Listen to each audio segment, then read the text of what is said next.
tout à fait raison, monsieur le Premier ministre. Depuis le bruit et la fureur, président de tous les Français. le changement, c'est maintenant. Je suis très en colère. Nous le voulons.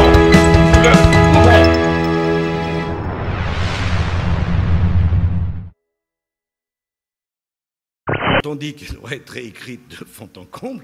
Bon, si vous préférez qu'on dise qu'on doit l'abroger pour en faire une autre, en français ça veut dire la même chose, mais ça aboutit au même résultat. Ça sonne comme un rappel à l'ordre. François Hollande n'a pas du tout apprécié les propos du secrétaire d'État Thierry Mandon, qui avait souligné sur notre antenne la nécessité d'une primaire à gauche en 2017. Dans l'enceinte du Conseil des ministres, le chef de l'État a appelé à la stabilité. Donc ça ne sert à rien de dire qu'on est contre la GPA ou contre la PMA si on n'abroge pas la loi Taubira, puisque la loi Taubira, justement, conduira à cela. Ce seront les Calédoniens qui auront la parole, le dernier mot. Une consultation est prévue en 2018, au plus tard. À nous de l'organiser, de faire en sorte qu'elle puisse être un succès.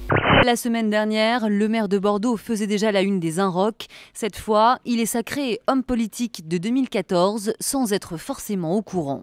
L'UDI s'est choisi un nouveau président.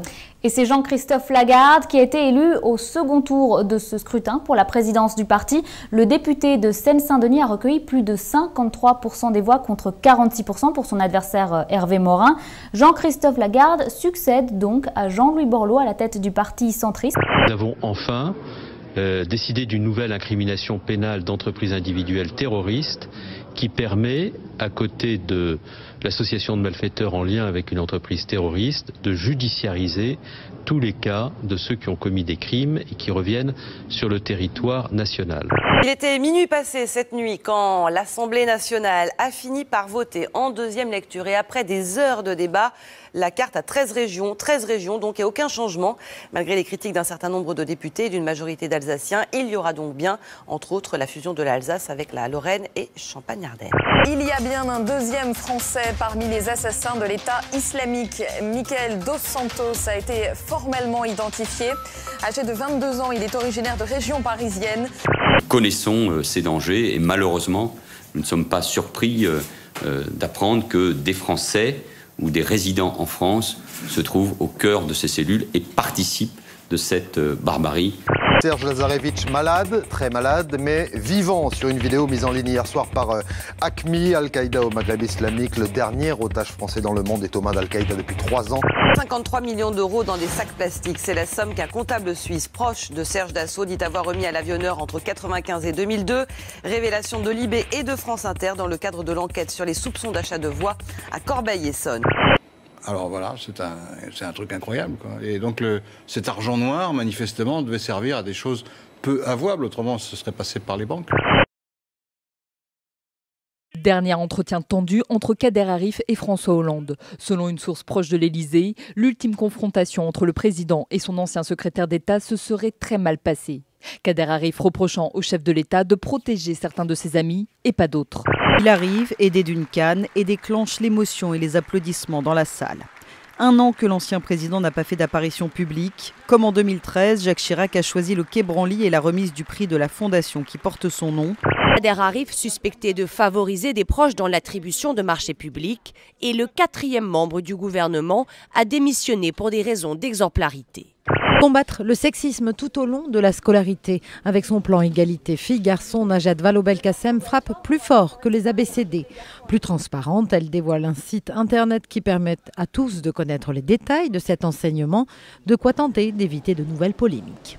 Apprendre l'égalité filles-garçons à l'école, c'est prévenir les violences faites aux femmes, c'est assurer davantage de mixité dans les métiers, c'est assurer un meilleur climat scolaire et donc des garanties de réussite à l'école.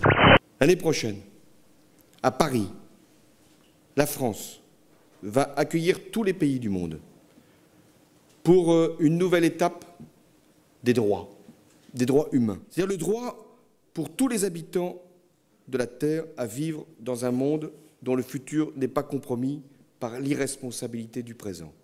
Hollande, Hollande !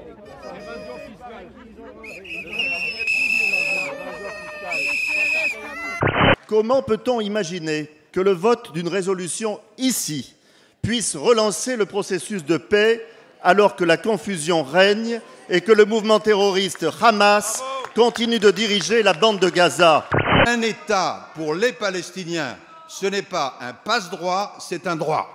Et même qui demandent au pays un effort de 100 ou 150 milliards d'euros s'étonnent que nous demandions un effort à l'État, à la solidarité, à l'assurance et aux collectivités territoriales. Bras de fer pour une primaire, François Fillon a déjà annoncé une candidature indépendante. Si les conditions du vote ne lui convenaient pas, Alain Juppé semble avoir aussi une idée en tête. Lorsqu'il évoque une union de l'UMP avec le centre, Alain Juppé est copieusement hué. Je suis plus que jamais convaincu de la nécessité d'un large rassemblement de la droite et du centre si nous voulons battre le Parti socialiste face à la montée du Front national. Certains militants refusent de pardonner à François Bayrou son appel au vote en faveur de François Hollande lors de la dernière présidentielle. À 2 ans et demi de la prochaine élection, le parti semble donc plus que divisé. Je suis pour une alliance entre la droite et le centre, mais avec un centre qui serait avec nous matin, midi et soir. J'ai dit, moi je milite pour l'union de la droite et du centre. Il y a eu des remous dans la salle. Qu'a dit Nicolas Sarkozy? Je suis pour l'union de la droite et du centre, à condition naturellement que le centre soit clair. Sifflé dans sa propre ville, Alain Juppé s'en est remis. J'en ai connu d'autres, assure l'ancien Premier ministre, qui compte bien se servir de cet incident pour demander des comptes à Nicolas Sarkozy.